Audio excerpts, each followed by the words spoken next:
Hey, this is Heidi Dawson. If you love all things health and wellness and style of any kind, hang out here with me each week. I'm obsessed with never-ending improvement, and it's all in an effort to help each one of us live a wildly successful lifestyle.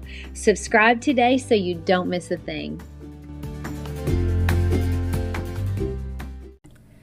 Hi guys, welcome to episode 135 of the Wildly Successful Lifestyle Podcast. If you're new, scroll down and subscribe. I have 2 episodes each week, one on Monday and one on Friday, just in time to get your week started in a mindful way and your weekend off to a good start. While you're at it, give me a 5-star rating if you love the episodes. It makes a huge difference in the podcast universe. You're actually helping other people hear the message when you do that, so thank you. Now, most people, and I don't think you're one of them, by the way, because I think you're a free thinker, but there's a mass group of people, especially right now, that's simply reacting to every single new thing they hear without any thought as to how they really feel about it. So many jump into the latest crisis or the latest outrage. I mean, the media says jump, and they seem to ask how high. The distraction box, also known as the TV, is numbing people into thinking that they're living by watching other people on TV live. And that gadget that you hold in your hand, it's responsible for so many people not reaching their goals because the habit of scrolling, that's the new drug. It's hard to stop, and it causes you to miss out on things you'd feel better if you did, like exercise, face-to-face connection, and walking in nature. I picked up my phone just this morning to listen to my morning podcast, and Instagram happened to still be open, so I just automatically started scrolling. And then I went, wait a minute, I was opening my phone to listen to a podcast, and I'll go down a rabbit hole, which is super easy to do, and then 3 hours later, we wonder why we have no time. It's crazy. Anyway, we've come to a point where we as a society, we seem to worship those that have 20 million followers. That's how some even define success. And that's fine. I don't want to undermine the people making things happen. It's not fair to them. I applaud them, but that isn't the only definition of success. I looked it up. And success actually means the favorable outcome of something attempted. The original meaning is basically a happy outcome. Now, that guy with 20 million followers, would he be able to be happy if Instagram or Twitter decided he didn't have those followers anymore? Maybe he would. I don't know. I hope so, though, because they do have that power to just take those followers away. That's why it's so important to get the feelings that we're searching for externally to have them internally first. Then, if it happens externally, great. But if it goes away, we're still fine because we already feel it with no external validation.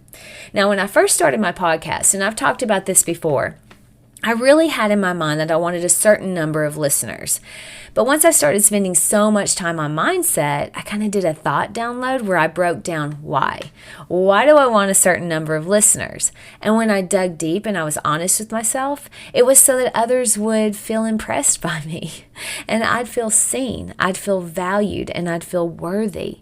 So I realized, obviously, I needed to focus on feeling those 3 things, feeling seen, feeling valued and worthy internally, because then they're truly mine and no one can take that away. It's an extremely empowering feeling to know this about myself. And look, it was a little embarrassing for me to write that down in my journal that I was looking for others to be impressed. But knowing what feelings are that you're searching for externally can make you realize what you need to be working on internally. That's a good thing. Now, my definition of success with my podcast is one person at a time, and a lot of times that starts with me. When we get to define what success means to us, because how many favorable outcomes or happy outcomes do we have every single day? I would venture to say quite a few. Yesterday, I exercised, meditated, and journaled. Success. I got to spend lots of times with people I really enjoy, which was a happy outcome. And we know that's the definition of success. Recognizing the small successes and celebrating those put us on the path of ultimate success, especially if you already have clarity of what you want. You have a path, a journey that's as unique as you are. No one else on this earth is going to have that same path. But you know that means you have to be in tune with yourself. I mean, you're the only one that knows what you truly want. So we need to be spending a little time each day working on ourselves and what we want for the day, for the week, and even the year. We have to be tuning ourselves to our own station, so to speak. You know how we used to listen to the radio, and if you were on channel 99.5, you were listening to whatever signal 99.5 was sending out. You didn't go to 99.5 to hear the music that 88.3 was playing. Well, the media, Netflix, Facebook, and all the social media, they're on channel 99.5. And so are a mass majority of people, just following like zombies the latest crisis and reacting to it. I mean, they're trying to define success for you. They're trying to tell you what you should be thinking about, who you should be mad at, what you should be afraid of this week. And it will eat up your time. And your brain is going to buy into it every single time, which doesn't feel good. That is not going to show you your unique path because it's designed to keep you addicted like a drug so that you keep coming back. And just like a drug, it will steal the joy from your life.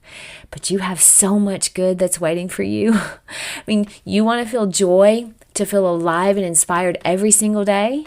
You can. But you have to tune into the channel that's playing that tune. You have to live as your authentic self. And sometimes we're so off track that we don't even know who that is.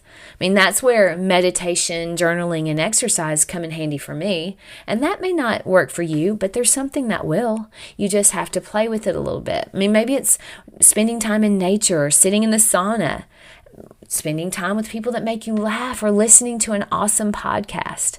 Find something that will get you tuned in to feeling really good, and then you'll build more momentum towards that. You'll start seeing it everywhere. If that channel is 88.3 and you're tuned there a majority of the time, you're going to pick up so much momentum, you'll amaze yourself. And at first, your brain will want to go back to 99.5 because it misses the drama. But after a while, you'll see it's all just noise.